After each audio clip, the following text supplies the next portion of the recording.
Like, we were calling these other guys, someone bring us more treats, what are we going to do? But yeah, it worked out very well. So Jacob is going to talk a little about like George Carlin factors that happened. Well, we just put up a list of George Carlin's 7 dirty words in comparison to what the DePaul students' dirty words were. And they got 5 of the 7, so congratulations to our kids. We're almost getting there. Just wanted to throw that out there. And then also pictures of those expletives, or some of the expletives, because there are others, but just some examples there, and you can see them on the board at the end for sure. So as we said, the administration was pretty supportive of us, and we got no pushback. It actually was featured in our communications newsletter, so I think it was overall really successful, and some of poli-sci organizations are interested in doing something with us in the future. Some people took it so seriously that they had to literally take like an hour and come back after they thought about what they wanted to write on the wall. So there was really just like kind of a disconnect between the people that just thought it was a joke and the people that was like, wow, this is really cool, I'm going to take this super seriously. So. Yeah, it was really interesting to see that range. And there were also other organizations at DePaul. Where we were set up was across the hall from the Office of Student Involvement at DePaul, so we had some administrators in that office come talk to us and tell us they were really interested. They gave us their card, and I think we're hoping that Constitution Day will become a more celebrated holiday on DePaul's campus, and we're definitely hoping to do a free speech wall again next year. So Rama's going to talk a little bit about the region. Yeah, so in general, we thought that this was a really, really great experiment that we pulled together. I was extremely surprised by the results, and going into it, I actually had no idea what to expect.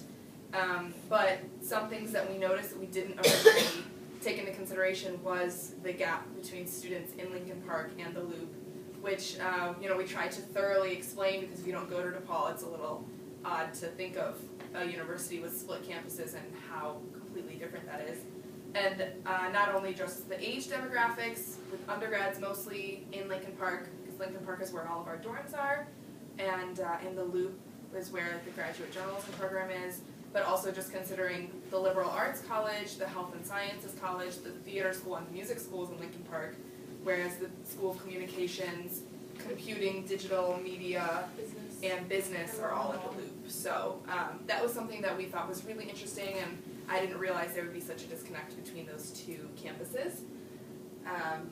And when Brianna and I were in Lincoln Park, these were our favorite participants who came up, and they thought long and hard. They had conversations with each other about what they wanted to write, and we didn't have a chance to look at the board. Brianna and I tried to respect people, and we wouldn't immediately go to the board to see what they wrote, and we couldn't actually figure out what these kids wrote, but I think one of them was kind of political, and we were kind of impressed.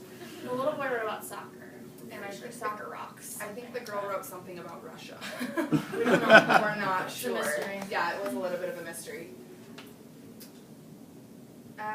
Yeah, so after we finished everything, we got together and looked at the demographics, we were thinking about different ways that we could possibly improve this for next year. Like we said, the 2 different campuses, we didn't really take that into consideration. We just wanted to find a spot on campus where we could post our boards. But in Lincoln Park, we were actually on the 2nd floor of the university's student center right across from the cafeteria.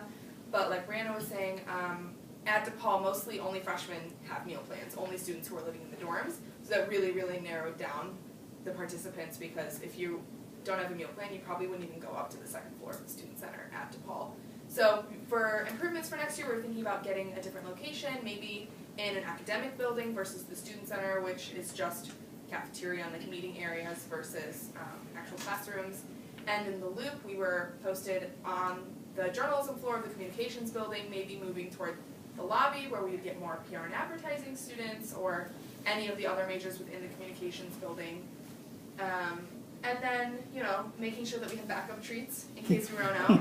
And now that people saw that we created this year, hopefully we'll get even more traffic next year after hearing about it.